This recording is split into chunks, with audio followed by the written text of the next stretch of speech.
आज हम जाएंगे वहां जहां भस्मासुर का संहार हुआ था। आज हम जाएंगे वहां जहां पांडवों ने अपना अज्ञातवास निकाला था।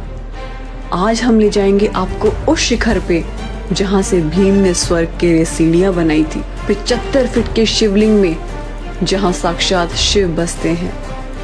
आज हम जाएंगे इंडिया के one of the most difficult tracks पे। आज हम जाएंगे साक्षात देवों के देव महादेव के पास। जाओ विलेज के लिए, जो पड़ता है कुल्लू डिस्ट्रिक्ट के अंदर। ये पूरा सफर करीब 520 किलोमीटर का है। हमने रूट फॉलो किया दिल्ली से शिमला, वहां से नारकंडा होते हुए रामपुर बुशर। रामपुर बुशर से मुड़ना है आपको निर्मंद तहसील की ओर और वहां से आगे मिलेगा जाओ विलेज। अगर आप बस से जाना चाहते हैं तो दिल्ली या शिमला ISBT से किन्नौर की कोई भी बस लेकर आप लोग रामपुर बुशर उतर सकते हैं और वहां से जाओ विलेज के लिए बस ले सकते हैं। पहला दिन खत्म होने पर हम लोग बेस कैंप पहुंच गए थे। वहां हमने रात के लिए एक कमरा लिया जिसका किराया करीब 800 रुपए था। सुबह हम जल्दी उठे और इस मंजिल की पहले पड़ाव की ओर चल दिए। पहली डेस्टिनेशन हमारी थी सिंघाड़। जाओ विलेज से सिंघाड़ का रास्ता करीब 3 किलोमीटर का ट्रैक है और यहीं से बेहद खूबसूरत नज़ारे आपके साथ चलने शुरू हो जाते हैं। सिंघाड़ में होता है आपका रजिस्ट्रेशन, जिसमें आपकी बेसिक डिटेल्स, एड्रेस वगैरह सब नोट किया जाता है। ये ऑन द स्पॉट हो जाता है और यहाँ से हम चलते हैं आगे। अगला दिन खत्म होने तक हमें पहुंचना है अपने दूसरे इम्पोर्टेंट पड़ाव पे, जो कि है थाचड़ू। सिंघाड़ से थाचड़ू का रास्ता 12 किलोमीटर का ट्रैक है और ये मॉडरेटली टफ ट्रैक है। इस सफर के ऊपर आपको मिलते हैं काफी ट्रिकी पैचेस। अब इसको ही लीजिए, आपको यहाँ पे फूक फूक के कदम रखना है क्योंकि राइट साइड पे काफी तेज पानी का बहाव है। श्रीखंड महादेव का ट्रैक 2 साइड से हो सकता है। एक तो जाओ विलेज जहाँ से हमने किया है और दूसरी साइड है अरसू, पर ज्यादातर लोग इसको जाओ विलेज से करते हैं, इसलिए हम आपको यही रेकमेंड करेंगे। और इस पॉइंट पे हो रहा है आपका रजिस्ट्रेशन फिर से। और अब हम क्रॉस कर रहे हैं बराती नाला, जो अगेन एक इम्पोर्टेंट लैंडमार्क है। इसके बाद का रियल ट्रैक हमारा बचा हुआ है, जो कि देवदार के फॉरेस्ट से जाएगा और काफी डिफिकल्ट है। यहाँ से थाचड़ू का सफर करीब 6 से 8 घंटे लेता है और ये मान के चलिए कि इस ट्रैक पे ये आपकी पहली कठिन परीक्षा है। हमने बहुत लोगों को यहीं से वापस आते हुए देखा है। हम ये आपको दिखाना तो नहीं चाहते, पर ये इस ट्रैक की सच्चाई है कि लोगों ने अपनी जिंदगी गंवा दी है इस ट्रैक के ऊपर। हर साल कुछ लोग यहाँ पे जरूर मरते हैं। सब लोग नॉर्मली थाचड़ू रुकते हैं, लेकिन हम लोग रुके थे काली टॉप। हम आपको रेकमेंड करेंगे कि आप लोग थाचड़ू रुके क्योंकि यहाँ पे खाने के और स्टे ऑप्शंस बहुत ज्यादा हैं। यहाँ पे सबके लिए फ्री में भंडारा भी लगता है। यहाँ से काली टॉप का रास्ता 3 किलोमीटर का ट्रैक है, जो मॉडरेट से काफी डिफिकल्ट लेवल पे है। हम आपको ये डेड बॉडीज दिखा के डराना नहीं चाहते, बट समझाना चाहते हैं कि इस ट्रैक को बहुत सीरियसली लेना कितना ज़रूरी है। अगर आपने इससे पहले हाई ऑल्टीट्यूड ट्रैक नहीं किया है या फिर आपको AMS की दिक्कत है तो आप इस ट्रैक को अवॉइड करें। चलते चलते पैर साथ देना बंद कर देते हैं, पर नज़ारे इतने खूबसूरत हैं कि वो आपको रूह को सुकून देते हैं और थकान को भुलाने लगते हैं। जैसे जैसे आप आगे जाएंगे आप देखेंगे कि स्टीपनेस कैसे बढ़ती जा रही है, पर साथ में माहौल और मौसम दोनों बदलता जा रहा है।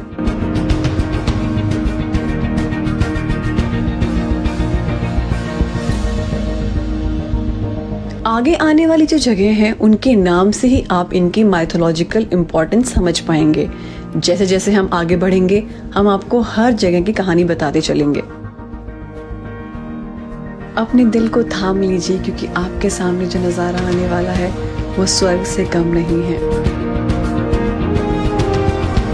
ये जगह कहलाती है काली टॉप और यहाँ पे काली माता का एक छोटा सा मंदिर है। सामने का नजारा देखिए, आगे जाने का मन ही नहीं कर रहा था, लेकिन आगे बहुत बड़ा सफ़र आज हमारा इंतज़ार कर रहा था। तो अब हम चल रहे हैं भीमद्वार के लिए, जो कि यहाँ से 7 किलोमीटर का बेहद मुश्किल ट्रैक है। पांडव यहाँ पे अपने अज्ञातवास के दौरान बहुत सालों तक रहे और महादेव की उपासना की, और इसलिए काफी जगह के नाम भीम के नाम पे हैं। इस वाले पैच में हमें ट्रैक करते हुए काफी माउंटेन्स के नीचे जाना है और फिर वापस ऊपर चढ़ना है। ये ट्रैक बहुत ध्यान से आपको करना है। अब आपको बताते हैं श्रीखंड महादेव की मान्यता की कहानी। भस्मासुर नाम का एक असुर हुआ करता था।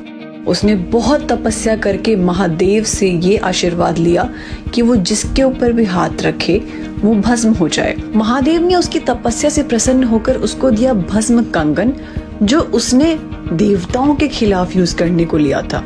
पर उसमें इतना घमंड आ गया कि उसने ये स्वयं श्री महादेव पे इस्तेमाल करने का सोचा। जहाँ से हमने ट्रैक शुरू किया था, निर्मल डिस्ट्रिक्ट के अंदर एक मंदिर पड़ता है नीचे, जिसको कहते हैं देवढांक। बोला जाता है कि महादेव वहां से अंतर्ध्यान होके श्रीखंड के टॉप पर चले गए थे। इस पहाड़ की चोटी पर आकर तपस्या में लीन हो गए और एक पत्थर में समा गए। उधर विष्णु भगवान ने मोहिनी का रूप धारण कर भस्मासुर से उसका हाथ उसके सर पे रखवाकर उसको भस्म कर दिया।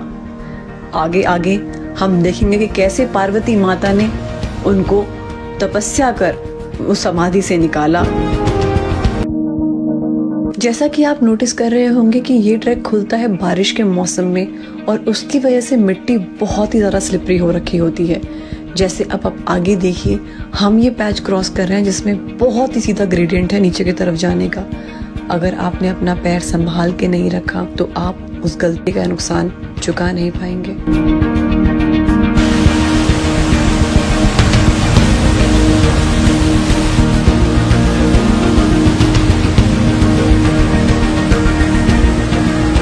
आगे हमें मिलने वाले हैं बहुत सारे झरने, जिनको पार करके हमें आगे निकलना है। ये झरने जितने खूबसूरत हैं उतने ही डरावने हैं। जैसा कि ये वाला झरना, इसमें हमें थोड़ा नीचे जाना है और एक कोने पे जहाँ पे ज़रा सा पैर रखने की जगह है, यहाँ से दूसरी साइड जाना है। ये मेल्टेड ग्लेशियर, मेल्टेड स्नो बहुत ही रिस्की होती है इस टाइम पे।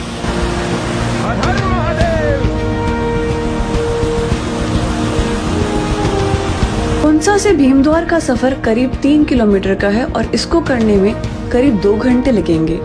इस वाले पैच पे आपको मिलेंगे बहुत ही रेयर हिमालयन फ्लावर स्पीसीज। ये वाला पैच कंपैरेटिवली कम डिफिकल्ट है, बट हाँ, बारिश होने की वजह से रिस्क की कंटिन्यू रहेगा।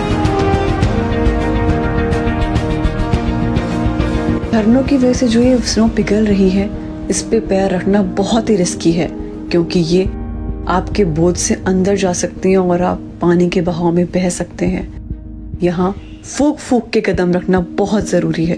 अब हम क्रॉस कर रहे हैं भीमद्वार को, जो लैंड ऑफ वाटरफॉल्स भी कहलाता है, क्योंकि इसके चारों तरफ बहुत खूबसूरत वाटरफॉल हैं। अगर आप लोग शाम होते होते भीमद्वार तक पहुँचते हैं तो हम आपको हाईली रेकमेंड करेंगे कि आप लोग यहीं पे रुकिए, क्योंकि पार्वती बाग पे स्टे ऑप्शंस और बेसिक फैसिलिटीज बहुत कम है। हम बहुत थक चुके थे, लेकिन हमें तब भी लगा कि थोड़ी हिम्मत और बांध के हमें पार्वती बाग जाना चाहिए। यहाँ से पार्वती बाग 2 किलोमीटर है।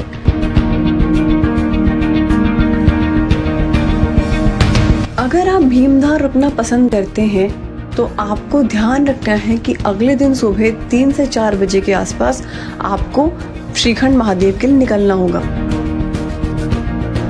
आपको सुबह 3 बजे इसलिए निकलना है ताकि आप 12 या 1 बजे से पहले दोपहर के श्रीखंड महादेव के दर्शन करके वापस नीचे के लिए चल दें, क्योंकि उसके बाद ऊपर धुंध हो जाती है और कई बार बहुत ही ज्यादा मौसम बिगड़ सकता है। जैसे जैसे हम आगे बढ़ते जाएंगे हमें मिलने वाली है बहुत सारी जमी हुई बर्फ, जिस पे चलना बहुत ट्रिकी होता है।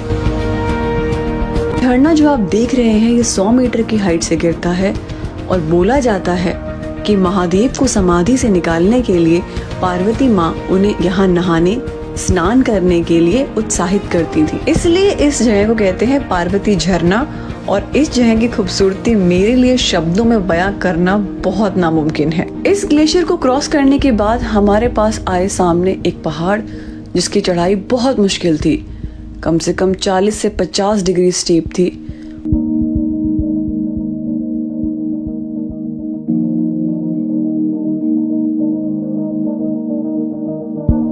और शरीर ने मानो बिल्कुल साथ छोड़ दिया, लेकिन महादेव का नाम लेते लेते हम पहुंच गए पार्वती बाग। वहां हम रात को रुके और सुबह भयंकर खूबसूरत नजारों ने हमारा स्वागत किया। अब हम जाएंगे पार्वती बाग से नैन सरोवर। हम आगे आपको बताएंगे कि इसको नैन सरोवर क्यों कहते हैं। पार्वती बाग पे हम सुबह जल्दी 5 बजे उठे और इस सफर को जारी किया क्योंकि आज का दिन बहुत इम्पोर्टेंट और बहुत लंबा होने वाला था। जैसे जैसे आगे चलेंगे बर्फ बढ़ती जाएगी और ये पूरा ट्रैक जो बचा हुआ है ये बर्फ के ऊपर होगा। अगर आपने स्नो ट्रैक किया है तो आपको इसकी डिफिकल्टीज का पूरा अंदाजा होगा। यहाँ बर्फ के अलावा चढ़ाई भी बहुत स्टीप होती जाने वाली है।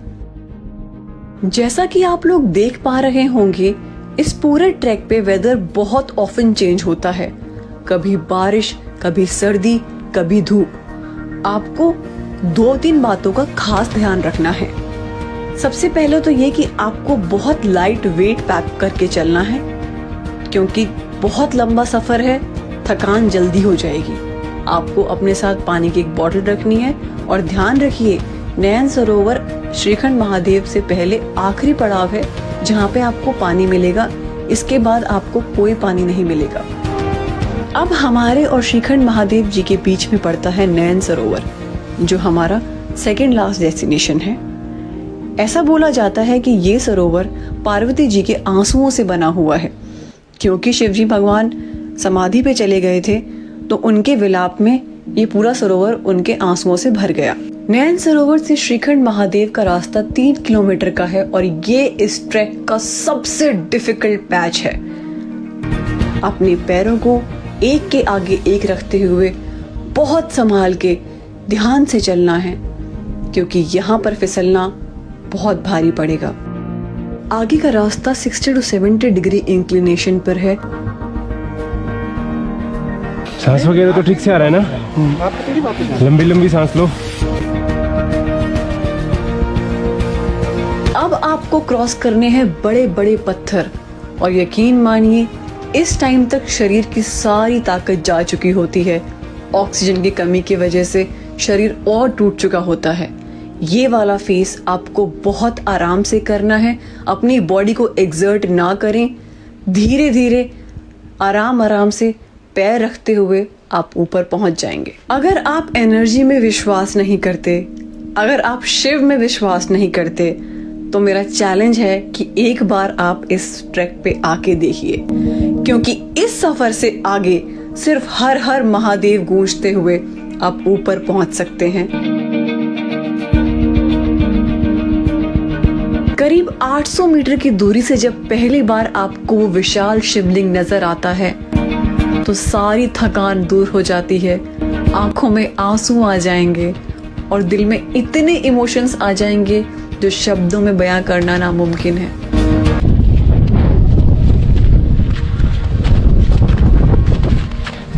बस अभी 5 मिनट में पहुंचने ही वाले हैं।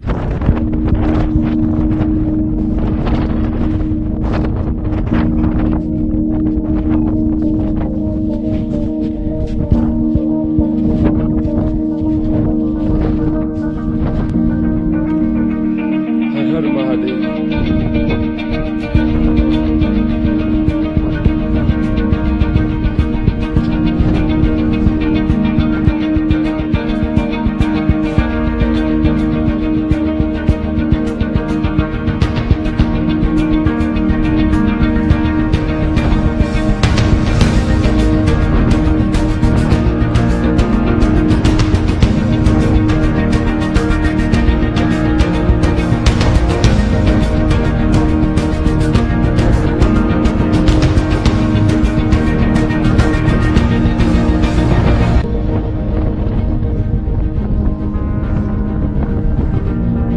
आशा करते हैं ये एपिसोड आपको काफी रोमांचक लगा होगा। कमेंट्स में जरूर बताइए कि वीडियो आपको कैसी लगी।